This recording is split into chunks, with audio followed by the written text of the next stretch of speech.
mean, on tape. Here, in the ears.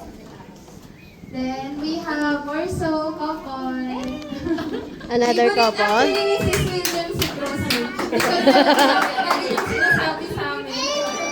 Tuwing nakikita niya daw si Rosie, natutuwa siya.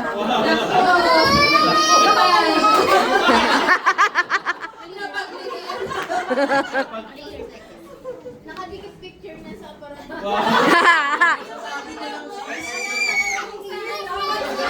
Sabi ko lang, posin mo yung Ayun pala yung logo sa Espinahan. delikado. Kaya pala kinuha mong pangalan ng ano natin. Sergio Costo.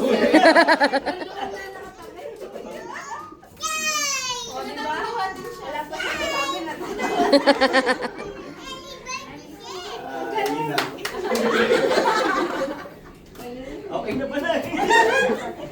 Yun naman, sabi ko is, alam ko, matagal nung pinanay yan. In perfect time, binigay ng Lord. Ngayon, ilang araw na lang is, lalabas na siya. Ito na yung magiging, ito na yung magiging, isa na kayong ganap na magiging magulang.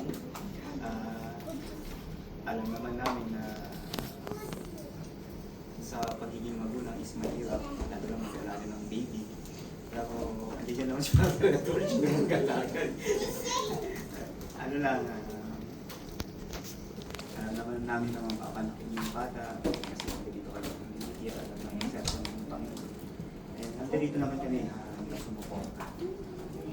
Saan mga bagay, huwag na sa pinasya.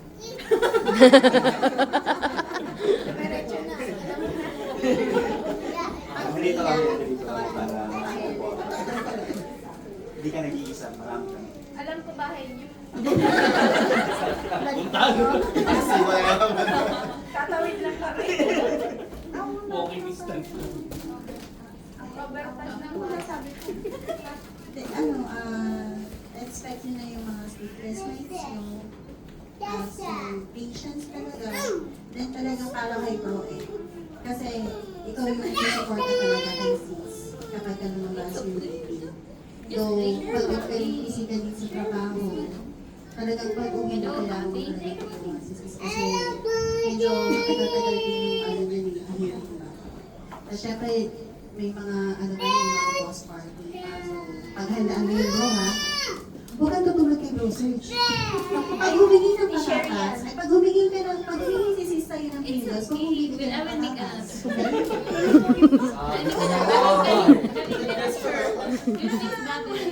Talagang mga bako malihin, pasagi lang mo ba?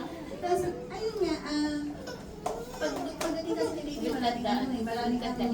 maraming mga pagbabago. So, mag-explore pa kayo kung paano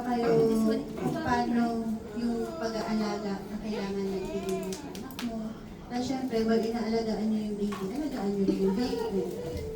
So, yun, pinakamahalaga doon yung mental health at saka spiritual health. Message pa sila. Hindi, message ng mag-asawa. Yung parang pa-thankful. Tapos yun.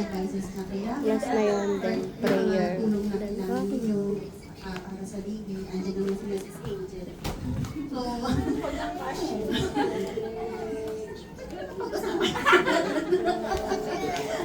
doon ka sa milong at bilang ha.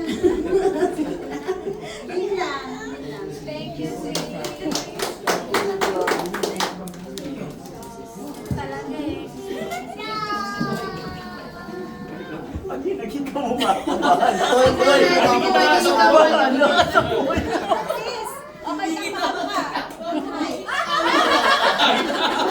Sis, mukhang malaki. Sisi, magkahit sila.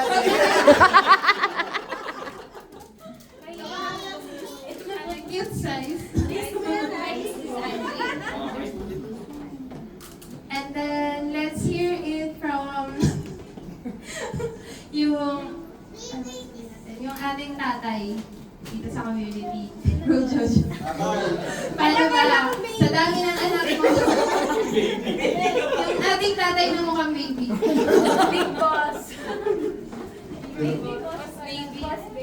Hello, congrats nga pala, Francis. Thank you po. And for we were the blessing na at least umabot pa. Muntik ng baptism kasi, di ba? So yun lang, enjoy yung ano nyo, yung blessing na pinigay sa inyo. And sabi nga nila lahat, especially mga first time mom and dad, masusubok yung patience mo talaga as yung parent talagang sa yung patience mo. Kasi, di ba, nandiyan yung ilang beses gigising, ilang beses wala kayong tulog na rin. Pero you should have the communication talaga, kayong dalawa. Yung communication nyo mawawala. So kahit pagod na pagod, kayong pareho, napag-uusapan naman ang lahat. And syempre, as a parent, nandiyan na yung mag-a-adjust kayo, magbabawas. Kasi I remember the first time nung naging kami ni Parent Thesis is yung mobile, yung pag-mobile sa akin. Kasi nandun. So you have to, as a father, as a parent, mababawasan talaga yun. Yun talaga nga. Hindi na maka-Netflix. So yun yung isa sa mga talaga na remember ko na nireklamo sa akin ni sis. Nung first time parent kami. Pag mobile, pag So we need to lessen. Kasi we have to especially kayo lang nandito, walang parent, diba? Natulong sa inyo. So it will be a challenge talaga. So yun yung And pag sinabi ko ni sis, gumising ka, magtimpla ka. Kasi siguro nung may baby kami, yun lang Ashley. Pag malaki ko masyado. No. Kahit 10 beses ako gisingin ni sis, gigising ako. Kasi makakatulog ulit ako eh. hindi makakatulog. So you have to kasi sis, sabi nga ng mga nanay, ng mga sis natin, pagod, kasi siya yung nanganak eh. So we have to understand. So we have to sacrifice din, di ba? Kasi ang laki na sacrifice ni sis, ilang buwan ng anak. So for our part, yun yung mabibigay natin di ba? Damayan, especially kayong dalawa lang magkadamay. But you have this family, we are so blessed. Nandito yung mga brothers and sisters. May nag-pledge na, kung may vaccine si baby, di ba? Tawagan nyo lang, dagaling kayo sa akin yan. Tawagin niyo lang kasi siya yung gigisingin na rin. Kaya dadaling kayo sa vaccination na. Nandiyan naman. So we have Pag kami magising sa kabilang paso. Nandito tayo sa community, so enjoy yung baby nyo. And kapag yung malaki, malikot, huwag kayo maiinis kasi ganun din ang namin ng first baby namin. Napakalikot ng anak namin, especially boy, yung lalaki, boy. But time will come, sasabihin nyo, mamimiss nyo yung pagiging malikot. So enjoy kahit malikot, enjoy talaga. Kasi lilipas yun. And yun yung nalaman din namin, natutunan namin, nalilipas nga pala. And by that time, mamimiss nyo. So enjoy each and every moment. Being together, being parent, and as a child. So yun, kapag may kailangan nga kayo, nandito lang mga brothers and sisters. And yun lang. And God bless sa inyo. And sa baby, sa delivery mo sis.